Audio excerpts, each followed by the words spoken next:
আজকে একটু 1 ঘন্টা আগে বোধ হবে ওই টিএসএফ ত্রিপুরা স্টুডেন্টস ফেডারেশন ওরা এসেছিল। ওরা আমার কাছে একটা ওই দাবি সনদ দিয়ে গেছে।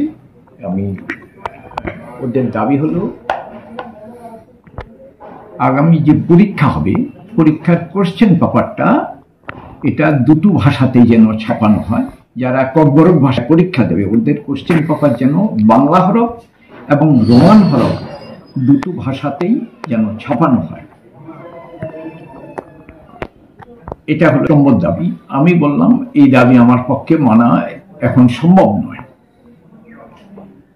তারপরে ওরা বলল যে পরীক্ষায় যারা যে সমস্ত ছাত্রছাত্রী ককবরক ভাষায় পরীক্ষা দেবে ওরা যেন বাংলা হরফ এবং রোমান হরফ দুটো ভাষাতেই লিখতে পারে।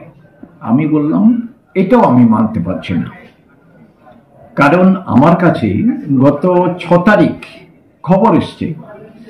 আমি অবশ্য এক সময় বলেছিলাম, প্রথম খুব স্টিক করেছিলাম যে বাংলা হরফেই শুধু লিখতে হবে।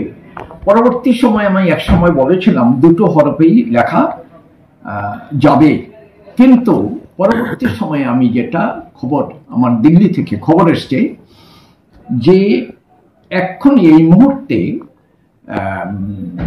ত্রিপুরা বোর্ডে প্রথম থেকে যে হরফে পরীক্ষা খাতা দেওয়া চলছিল সেই হরফেই যেন শুধুমাত্র পারমিশন দেওয়া হয়, অন্য কোনো নতুন সিদ্ধান্ত না নিতে। কাজেই বাধ্য হয়ে আমি তাদের জানিয়ে দিয়েছি এক্ষুনি প্রথম থেকে ত্রিপুরা বোর্ড যারা ককবরক ভাষায় পরীক্ষা দিত ওরা উত্তর লেখার সময় যে হরফে একটা মাত্র হরফে লিখত সে হরফেই লেখার অনুমতি দেওয়া যাবে, অন্য কিছু করা সম্ভব নয়। কারণ বোর্ড এককভাবে কোনো সিদ্ধান্ত নিতে পারে না, যেটা হায়ার অথরিটি থেকে নির্দেশ আসে সে অনুযায়ী চলতে হয়। কাজেই এক্ষুনি এই মুহূর্তে আমার পক্ষে আর অন্য কিছু সিদ্ধান্ত জানানো সম্ভব নয়। প্রথম থেকে যে হরফে ওরা পরীক্ষা দিত সে হরফে ওরা পরীক্ষা দেবে। রোমানে কি দেওয়া যাবে না? না, এখন আর রোমান হরফে দেওয়া যাবে না, একটা হরফে অ্যালাউড। ওই বাংলা হরফে ওরা পরীক্ষা প্রথম থেকে দিত, এই প্রথম থেকে যে হরফ চলছে সে হরফেই পরীক্ষা দেবে, অন্য কোনো হরফ ব্যবহার করা যাবে না। যদি বাংলাতে না লিখে রোমানতে যদি লেখে তার স্টুডেন্ট তারা কি হবে স্যার? সেটা আমি এখনো বলতে পারছি না, কিন্তু বোর্ডের এক্ষুনি যেটা পরিষ্কার নির্দেশ ওরা বাংলা হরফে পরীক্ষার খাতার উত্তর লিখবে। কেউ যদি বাংলা হরফ না লিখে অন্য হরফে লিখে, কেউ বললো আমি রোমান হরফে লিখলো, কেউ বললো আমি চাকমা হরফে, অন্য কোনো হরফে লিখলে সেটার কি হবে সেটা আমি এই মুহূর্তে এক্ষুনি বলতে পারছি না। তবে আমি এক্ষুনি একটা কথা পরিষ্কার বলবো, বোর্ডের পরিষ্কার সিদ্ধান্ত এতদিন ধরে বাংলা হরফে যেটা লেখা চলছিল ওই একটা মাত্র হরফ, সেই হরফেই যেন সবাই পরীক্ষা দেয়। স্যার এরকম ব্যবস্থা তো আগে ছিল না, এমন বোর্ডের এমন কোনো নিয়ম ছিল না। বোর্ডের যেটা আগে থেকে যেটা কনভেনশন প্রচলিত, যেটা নিয়ম যেটা চলছে সেটা হলো বাংলা হরফেই পরীক্ষা দেবে। তবে গতবার রোমান হরফে কিছু দিয়েছিল, তার আগেও কিছু দিয়েছিল 50-55 বা যতজনে হোক, কিন্তু এটা বোর্ডের অনিচ্ছা সত্ত্বে দিয়েছে।